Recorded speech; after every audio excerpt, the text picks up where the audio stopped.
ડીસા નગરપાલિકાના સમિતિઓની રચનામાં ભેદભાવ રખાયો હોવાનો આક્ષેપ અપક્ષ સભ્ય ભાજપનો વિરોધ કરતા હોવા છતાં વિવિધ કમિટીઓ અપાઈ।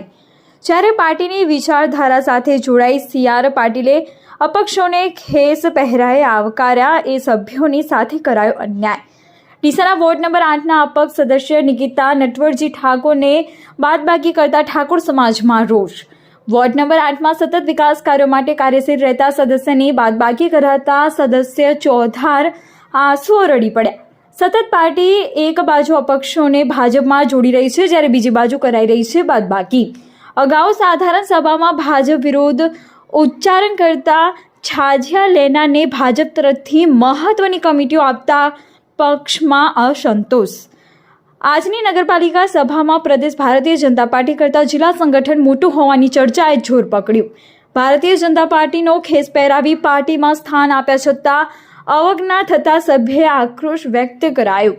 જૂના અને અનુભવી સભ્યોની કમિટીમાંથી બાદબાકી તેમજ પાર્ટી તરફથી યોગ્ય સ્થાન ન મળતા ભાજપમાં રોષ। આજે નગરપાલિકા કમિટીમાં પ્રદેશ ભાજપ અને અધ્યક્ષ સી.આર. પાટીલ કરતાં જિલ્લા ભાજપ સંગઠન તરફથી ફાળવવામાં આવેલી કમિટી અને સંગઠન મોટું બન્યું હોવાનું સ્પષ્ટ જોવા મળ્યું।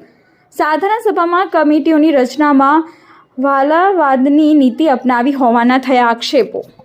મારું નામ ઠાકોર નિકિતાબેન નટવરજી છે। હું વોર્ડ નંબર 8માં અપક્ષ ઉમેદવારમાંથી આવું છું અને હું ઠાકોર સમાજની દીકરી છું। અમારા નગરપાલિકાના સભ્યોમાં 44 સદસ્યોમાંથી સૌથી વધુ વોટે હું જીતેલી છું અને હું સૌથી વધુ ભણેલી પણ છું।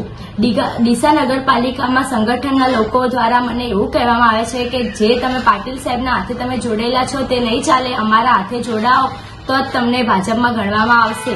તો મારી એ વિનંતી છે કે સંગઠનના લોકો મોટા કે પાટીલ સાહેબ મોટા। અને આજે ડીસા નગરપાલિકામાં જે કમિટીઓ આપવામાં આવી હતી તેમાં જે લોકો સતત ભાજપનો વિરોધ કરતા હતા એ લોકો 5 અપક્ષ ઉમેદવારને સંગઠન દ્વારા જોડેલા હતા, તે લોકોને સારી કમિટી આપી। જ્યારે હું પાટીલ સાહેબના હાથે જોડેલી હતી ત્યારે મને કમિટી આપવામાં આવી નથી। આવું કેમ કરી રહ્યા છે? જે લોકોને અત્યારે કમિટી આપવામાં આવી છે તે લોકોએ ગત સભામાં ભાજપની છાજિયા બોલાવી હતી અને હાય બોલાવી હતી અને મહિલાઓનું અપમાન કરવામાં આવ્યું હતું, છતાં પણ તેમને કમિટી આપી છે। તો પક્ષવાળા શું સાબિત કરવા માંગે છે? અને બીજી વાત કે પાર્લામેન્ટનું બોર્ડ મોટું કે ધારાસભ્ય મોટા, જે પાર્લામેન્ટના બોર્ડ દ્વારા જે નિર્ણયો લેવામાં આવ્યા હતા તે અહીંયા ધારાસભ્ય દ્વારા બદલી નાખવામાં આવ્યા અને જે ધારાસભ્ય પોતાની મનમાની રીતે પોતાના જે સંગઠનમાં જોડાયેલા હતા તે લોકોને કમિટીઓ આપવામાં આવી। અને હું મીડિયાના માધ્યમથી એ જ જણાવું છું કે પક્ષના જે લોકો સતત વિરોધ કરતા હતા તે લોકોને કમિટીઓ આપવાનું કારણ શું? અને હું ઠાકોર સમાજની દીકરી છું અને ડીસામાં વિધાનસભા અને બનાસકાંઠા જિલ્લાનો સૌથી મોટો સમાજ છે, કારણ અમારા સમાજનો ભેદભાવ કરવાનું કારણ શું છે અને મને કમિટી આપવી કેમ નથી?